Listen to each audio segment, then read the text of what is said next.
இந்த வீடியோவில் வெர்னர்ஸ் தியரியை எப்படி வந்து ஈஸியாக ஞாபகம் வச்சுக்கணும் அப்படின்னு பார்க்கலாம். ஸோ ஃபஸ்ட்டு வந்து சென்ட்ரல் மெட்டல் அயான், இதை பற்றி நம்ம தெரிஞ்சுக்கணும். ஸோ இதில் வந்து பார்த்தீங்கன்னா 2 டைப்பில் வேலன்சி இருக்குது. ஸோ ஃபஸ்ட்டு வந்து ப்ரைமரி வேலன்சி, இன்னொன்று வந்து செகண்டரி வேலன்சி. இப்போ இந்த ப்ரைமரி வேலன்சி டீட்டெயிலாக பார்க்கலாம். ஸோ ப்ரைமரி வேலன்சிக்கு இன்னொரு பேர் இருக்குது. ஸோ அதை வந்து நம்ம oxidation state of a central metal ion அப்படின்னு சொல்கிறோம். இதை வந்து satisfied by negative ions only. Next பார்த்தீங்கன்னா கோஆர்டினேஷன் ஸ்பியரில் இது வந்து அவுட்டர் ஸ்பியராக இருக்கும். இந்த பாண்டிங் அப்படின்னு பார்க்கும்போது இட் இஸ் லூஸ்லி பாண்டட். இது வந்து நான் டைரக்ஷனல். சரியா? இதே போல் செகண்டரி வேலன்சி பார்த்தோம்னா இதோட ஆல்டர்னேட்டிவ் நேம் வந்து கோஆர்டினேஷன் நம்பர்.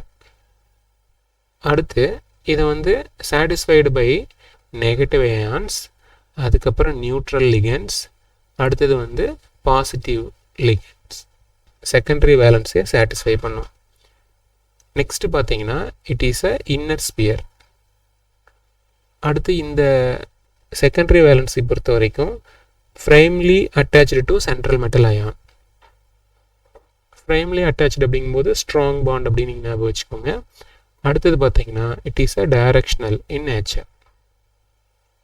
ஸோ இந்த பாயிண்ட்ஸ் அப்படியே ஞாபகம் வச்சுக்கிட்டு இது கூட ஒரு டயக்ராம் ஒன்று அப்படி பாருங்கள். இந்த CONH36Cl3 இந்த காம்பவுண்டுக்கு வந்து எப்படி வெர்னர் வந்து அந்த அரேஞ்ச்மெண்ட் கொடுத்துருப்பாங்க, ஸ்ட்ரக்சர் கொடுத்துருப்பாங்க அப்படின்னு பார்க்கலாம்.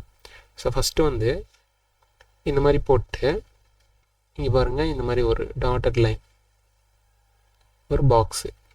ஸோ இங்கே வந்து பார்த்தீங்கன்னா அமோனியாவை NH3 இந்த மாதிரி 4 அமோனியாவை நம்ம ஃபஸ்ட்டு போட்டுக்கணும். அடுத்தது 5வது அமோனியா இங்கே வரும், அதே போல் 6வது அமோனியா. இப்போ இது எல்லாத்தையும் பாண்டில் போட்டுரு. இந்த ஒயிட் கலர் பொறுத்த வரைக்கும் இது எல்லாமே வந்து செகண்டரி வேலன்சி. ஸோ இதை வந்து நம்ம இங்கே எழுதிக்கலாம். ஸோ இது வந்து செகண்டரி வேலன்சி. அடுத்தது இப்போ ப்ரைமரி வேலன்சி நம்ம ட்ரா பண்ணுறதுக்கு என்ன பண்ண போகிறோம்னா டாட்டட் லைனில் Cl போட போகிறோம். ஸோ இதுக்கு வந்து நேமிங்கில் ப்ரைமரி வேலன்சி. இந்த Cl இருக்குல்ல, இந்த ஏரியாவை வந்து நம்ம அவுட்டர் ஸ்பியர் அப்படின்னு சொல்கிறோம். ஸோ இதை தான் நம்ம வந்து அவுட்டர் ஸ்பியர் அப்படின்னு சொல்கிறோம். அடுத்தது வந்து ஆல்ரெடி நம்ம போட்டிருக்கோம்ல, இந்த பிங்க் கலர் வந்து இன்னர் ஸ்பியர். இந்த ட்ரிக்ஸை ஞாபகம் வச்சுக்கிட்டு நீங்கள் அப்படியே வரிசையாக படிச்சிருங்க.